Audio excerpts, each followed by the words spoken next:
ముసుగు వీరుడు జగన్, ఎక్కడికక్కడ పరదాలు చాటును తిరిగిన జగన్ ఇప్పుడు రా, మేము అడిగిన దానికి సమాధానం చెప్పు. రాయలసీమ ఇరిగేషన్ కు నువ్వేం చేశావో సమాధానం చెప్పు. మళ్ళీ ఏం చేశామో ఏం చేయబోతానో నేను సమాధానం చెప్తాను. సిద్ధమా తమ్ముళ్ళు మీరు?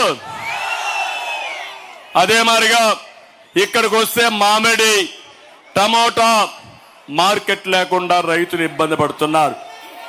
అమర్నాథ్ రెడ్డిని ఎన్నుకోండి. 33 ఎకరాల్లో మోడల్ మార్కెట్ కట్టాం. అది కూడా ఆటకెక్కింది. అది కూడా పూర్తి చేస్తాం. 1000 కోట్ల ప్రభుత్వ డిగ్రీ కాలేజ్ ఇచ్చాం. మహిళా ఉర్దూ కాలేజ్ పెట్టాం. నిధులు ఇచ్చాం, జీవోలు ఇచ్చాం. ఏది అమలు కాలేదు. కౌండిన్య నదిపై చెక్ డ్యాం నిర్మిస్తే భూగర్భ జలాలు పెరుగుతాయని 11 చెక్ డ్యాములకు అనుమతి ఇచ్చాం. అవి కూడా అడ్డం పెట్టే పరిస్థితికి వచ్చారు. అదే సమయంలో ఇంకో పక్క ఇక్కడ ఏనుగుల సమస్య కూడా ఉంది.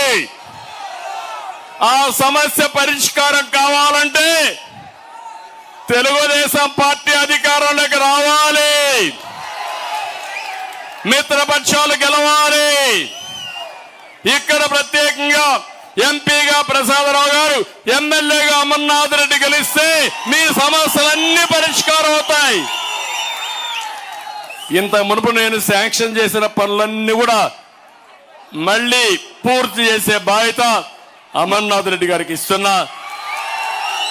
అన్ని పూర్తి చేస్తాం, రివైవ్ చేస్తాం, ఫండ్స్ ఇస్తాం, అధికారులకు చెప్తాం, అన్ని చేపించే బాధ్యత మాదని చెప్పి నేను మీకు తెలియజేస్తున్నా. తమ్ముళ్ళు, ఇక్కడ ఒక ఎమ్మెల్యే ఉన్నాడు, పనికి మాలిన ఎమ్మెల్యే. పనికొస్తాడా ఎమ్మెల్యే? ఏమన్నా చేశాడా ఎమ్మెల్యే? అందరినీ నీళ్లు తెచ్చాడా ఎమ్మెల్యే? కానీ ఆ కాలంలో మాత్రం ఇసుకంతా దూకొని బెంగళూరుకు పంపించాడు ఎమ్మెల్యే. అవునా కాదా? అంతేకాదు, ఎక్కడైనా ఎవరైనా క్వారీలు వేయాలంటే దాంట్లో కూడా డబ్బులే డబ్బులు, మెటల్లో డబ్బులు.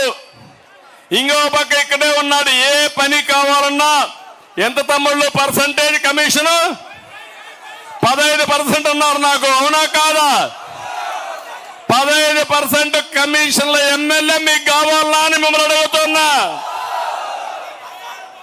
ఇంకో పక్క 5 కోట్ల విలువ చేసే శివాలయం భూమి మాయమైపోయింది. అవునా కాదా అని మిమ్మల్ని అడుగుతున్నా. ముస్లింలు చెప్తున్నా, మీ మసీదు కూడా కొట్టేసే ప్రబుద్ధుడు ఎమ్మెల్యే. ఇంకో పక్క గంగమ్మ తోపు వద్ద గుడిమాత రోడ్లో గంగవరంలో తన అనుచరులు కోట్ల రూపాయలు విలువ చేసే భూములు కొట్టేశారు. ఇంకో పక్క ఇక్కడే పాపం బాధితున్నారు జనార్దన్ నాయుడు. కుప్పంలో క్వారీ ఉంది, గ్రెనైట్ ఫ్యాక్టరీ ఉంటే దాన్ని బలవంతంగా కబ్జా చేశారు. కబ్జా చేసి వాళ్ళు అనుభవించి కడాన బిల్లు అయినా పంపించారు, ఎలక్ట్రిసిటీ కరెంటు బిల్లు. రేపు కూడా మీ బతుకది. మీ ఇల్లు కబ్జా చేసి ఆ ఇంటికయ్యే కరెంటు బిల్లు మీకు పంపిస్తారు. ఇలాంటి దుర్మార్గుడు కావాలా అని మిమ్మల్ని అడుగుతున్నా.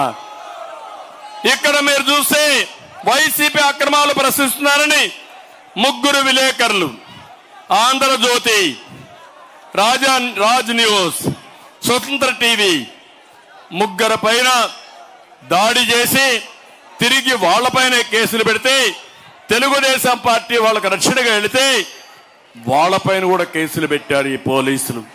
నేను ఒకటే చెప్తున్నా, ఇప్పుడు ఎన్నికల కోడ్ వచ్చింది, ఎలక్షన్ కమిషన్ ఉంది.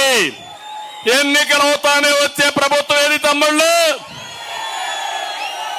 అన్ని సర్వేలు ఘోషిస్తున్నాయి 22, 23 ఎంపీలు మనమే గెలుస్తామని. నా ప్రయత్నం 24, 25 గెలవాలని. మొన్నటి వరకు అన్నాడు వైనాట్ కుప్పం అన్నాడు. ఇప్పుడు సవాలు విసురుతున్న పలమనేరులో వైనాట్ పులివెందల.